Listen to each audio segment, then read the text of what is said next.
ہمارے گھر کے حالات دگرگوں تھے۔ تعلیم سے فارغ ہوئی تو ملازمت کی تلاش شروع کر دی۔ کچھ تگدو کے بعد ایک اسکول میں بطور ٹیچر ملازمت مل گئی۔ ڈوبتے کو تنکے کا سہارا۔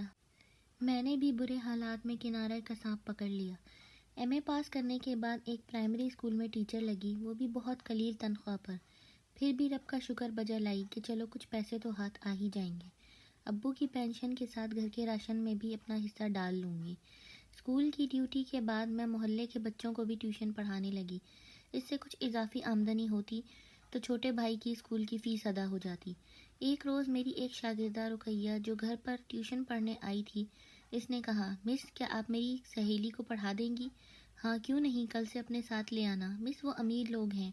زارا کی امی نے کہا ہے کہ کوئی ایسی ٹیچر ڈھونڈ کر دو جو گھر پر پڑھانے آ سکے۔ بچی کو ہم نے کسی کے گھر ٹیوشن کے لیے نہیں بھیج سکتے۔ اس لڑکی کا یہاں سے کتنی دور گھر ہے؟ کچھ دور ہے مگر پیدل کا راستہ نہیں ہے۔ ان سے کہو سواری کا انتظام کر دیں تو میں پڑھا دوں گی۔ اگلے روز رقیہ نے بتایا کہ زارا کی امی کہتی ہیں وہ سواری کا انتظام کر دیں گی۔ ان کی امی کی گاڑی آپ کو لے کر جائے گی اور چھوڑ کر بھی جائے گی۔ جو فیس آپ کہیں گی وہ دے دیں گی۔ ٹھیک ہے، ان کو بتا دینا کہ وہ مجھے شام 5 بجے لینے آ جائیں۔ میں 1.5 گھنٹہ پڑھا دوں گی، ٹیوشن فیس بھی میں ان کو بتا دی۔ اگلے روز زارا کی امی ڈرائیور کے ساتھ آ گئیں۔ وہ ایک اچھی اور ملنسار خاتون تھی۔ بچی بھی ان کے ساتھ آئی تھی۔ میں نے زارا کو ٹیوشن دینا قبول کر لیا۔ ان کا بنگلہ شہر کے عمدہ علاقے میں تھا، جس کو نہایت خوبصورتی سے سنوارا گیا تھا۔ دبیز، نرم، خوش رنگ، قیمتی قالین، فانوسوں سے مزین چھتیں۔ مجھے ملازمہ نے ایک کمرے میں بٹھایا جو مشرقی طرز پر آراستہ تھا۔ یہ زارا کی امی کا کمرہ تھا۔ انہوں نے روایتی طریقے سے قالین بچھا کر اس پر خوش رنگ گاؤ تکیے رکھے ہوئے تھے۔ اس کمرے میں ٹیک لگا کر ٹانگیں پسار کر بیٹھ بھی سکتے تھے۔ میز کرسیوں کا تکلف نہیں تھا۔ تھوڑی دیر بعد خاتون قیمتی زیورات پہنے، سفید ساڑی میں ملبوس تشریف لائیں۔ ہمارے گھر تو وہ سادہ لباس میں آئی تھیں۔ آج شام شاید ان کو کسی تقریب میں جانا تھا، مگر زارا نہیں جا رہی تھی کیونکہ اسے مجھ سے پڑھنا تھا۔ وہ ایک سلجھی ہوئی اور خوبصورت لڑکی تھی۔ پہلی نظر میں ہی وہ مجھے اچھی لگی تھی۔ اب میں روز شام کو مقررہ وقت پر اسے پڑھانے جانے لگی۔ پہلے میری خاطر تواضع کی جاتی، پھر پڑھائی شروع ہو جاتی۔ جلد ہی میں نے جان لیا کہ یہ لڑکی نہ صرف سنجیدہ مزاج ہے بلکہ دوسرے کا خیال کرنے والی، باادب اور بے حد حساس بھی ہے۔ وہ ایسی شاگردہ تھی جس کا مجھے خاص خیال رکھنا پڑتا تھا اور وہ بھی میرا خاص خیال رکھتی تھی۔ اپنے والدین کا واحد چشم چراغ کے والد محض میٹرک پاس تھے جبکہ ماں نے BA کیا تھا۔ رشتہ دار ہونے کی وجہ سے زارا کی والدہ کا رشتہ ان کے چچا زاد یعنی زارا کے ابو سے ہو گیا تھا۔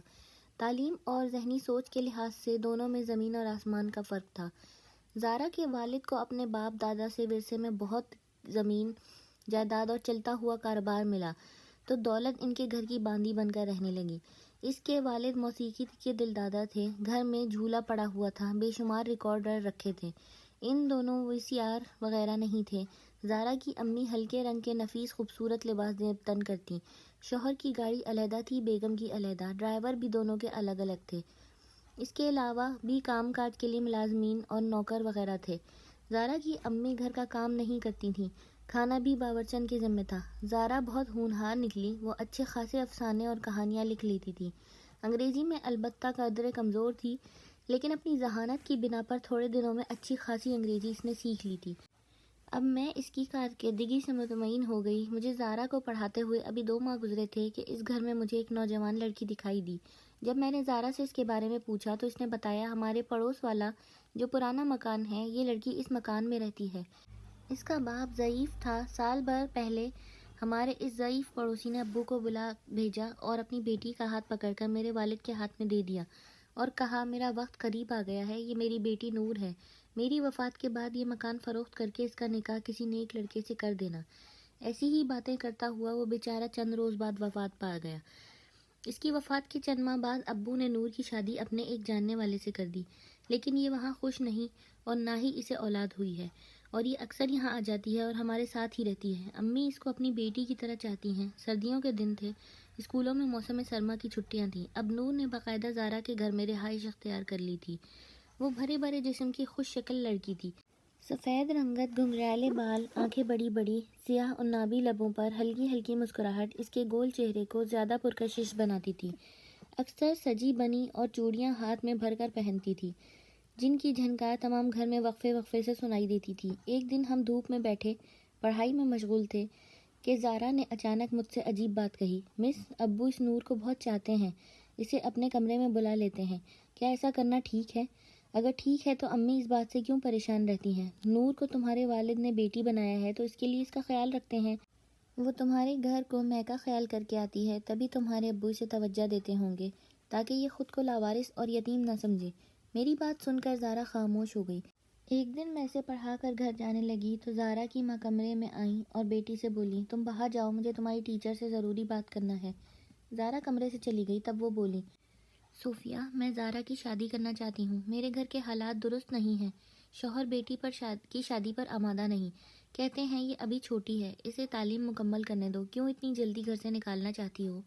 دراصل اس نوجوان لڑکی نور سے شادی کرنا چاہتے ہیں اور یہ میں برداشت نہیں کر سکتی کہ میری بچی ایسے گھر پر ایسے چلن دیکھے، اس لیے میں نے فیصلہ کیا ہے کہ فوراً اس کی شادی کر دوں۔ تمہاری نظر میں کوئی اچھا لڑکا ہو تو بتاؤ۔ میں نے ان کو سمجھانا چاہا کہ زارا ابھی واقعی کم عمر ہے، اس کی عمر شادی کے لائق نہیں ہوئی ہے، امتحان سر پر ہیں، اسے تعلیم پوری کرنے دیں۔ آپ کے شوہر ٹھیک کہتے ہیں، آپ نہیں سمجھ رہی، گھر پر اگر بے حیائی کے مظاہرے ہوں گے تو بچی کے اخلاق پر کیا برا اثر نہیں پڑے گا، جبکہ اس بچی کی عمر کچی ہے، سو جتنی جلد اس کی شادی کر دوں اچھا ہے، ورنہ گھریلو حالات اس بچی کے ذہن کا ستیہ ناش کر دیں گے۔ فرخندہ بیگم نے مزید کہا، اکثر جب نور ان کے کمرے میں ہوتی ہے میرے شوہر بلا جھجک کمرے کا دروازہ اندر سے بند کر دیتے ہیں تو میری بچی تجسس میں بے قراری سے گھر میں ٹہلتی ہے اور کبھی کبھی کھڑکیوں دروازوں سے کمرے میں جھانکنے کی کوشش کرتی ہے، اس خوف سے کہ میں کہیں گھر کے باہر بھی نہیں جا سکتی۔ اب فروری کا مہینہ تھا، مارچ شروع ہونے والا تھا اور سالانہ امتحان سر پر تھے۔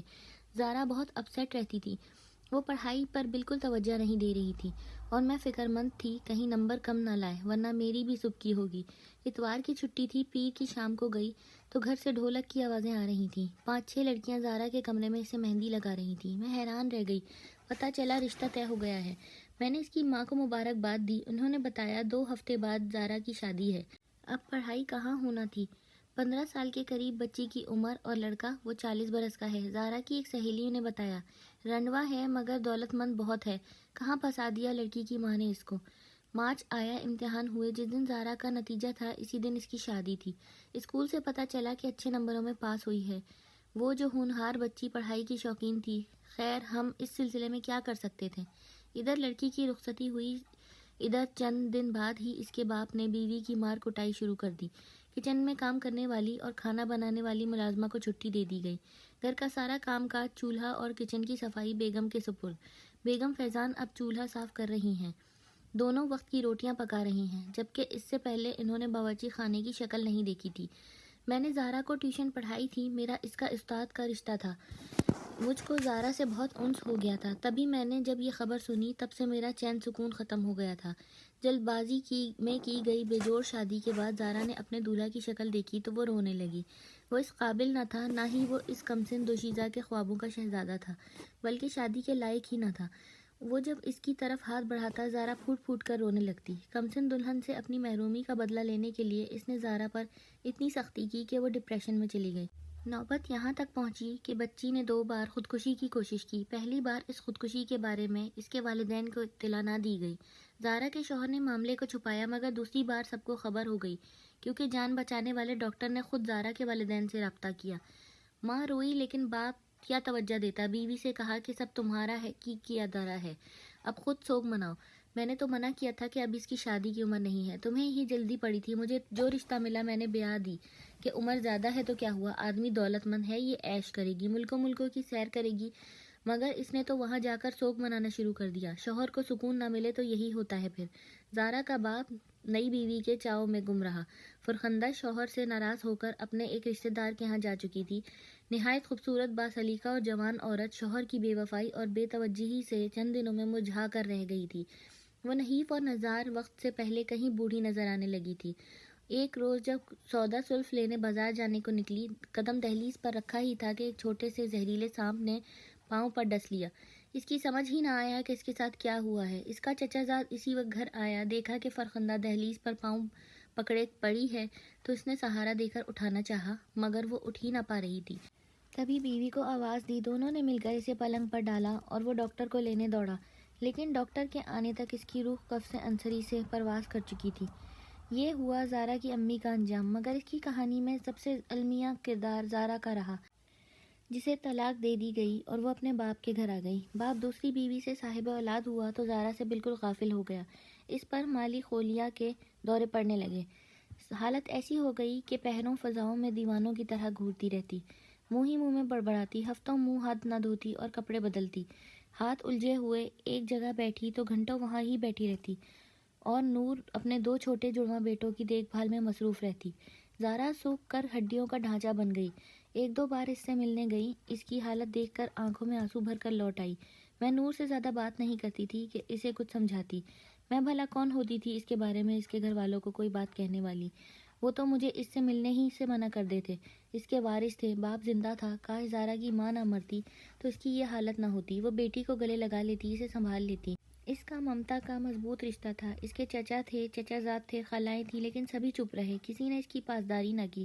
مجھے سب سے زیادہ دکھ اس بات کا تھا کہ زارا ایک ہونہار بچی تھی، اگر اعلیٰ تعلیم حاصل کر لیتی تو ضرور ملک کا نام روشن کرتی، اچھی ڈاکٹر یا ماہر تعلیم بن سکتی تھی، مگر افسوس ایک مرد کی خود غرضی کی بھینٹ چڑھ گئی، اور وہ مرد کبھی اس کا اپنا باپ تھا۔ نور سے اس کے 5 بچے ہو گئے تو اس شخص نے زارا کو بھلا دیا، اتنا نظر انداز کیا کہ اسے دیکھنے والے اسے پاگل کہنے لگے۔ نہ کھاتی پیتی، نہ کپڑے بدلتی، ناخن بڑھ گئے تو سوتیلی ماں نے ان کو کاٹنے کی زحمت بھی نہ کی۔ سر میں جو پڑ گئیں، بجائے سر کی صفائی کرتے انہوں نے اس کے خوبصورت لمبے بال کاٹ دیے۔ جس روز اس کے بال کاٹے جا رہے تھے وہ پھوٹ پھوٹ کر رو رہی تھی۔ آخر اسے اتنی تو سمجھ تھی کہ اس کے پیارے خوبصورت بالوں پر سر منڈنے کی مشین پھیری جا رہی ہے۔ پھر ایک دن اس کے والد نے بغرض علاج اسے پاگل خانے داخل کروا دیا۔ اس کے بعد کیا ہوا، علاج ہوا یا نہیں، میں نہیں جانتی کہ اس کے گھر اب نہیں جا سکتی تھی، کیونکہ نور برا مانتی تھی۔ اب گھر پر اس کا راج تھا، وہی اس گھر کی مالکہ تھی، جس کو چاہتی آنے دیتی، جس کو چاہتی نہ ملتی۔ کتنے برس گزر گئے، میری شادی ہو گئی، بچے ہو گئے، اب بھی اس معصوم پیاری سی لڑکی کو نہیں بھول سکی۔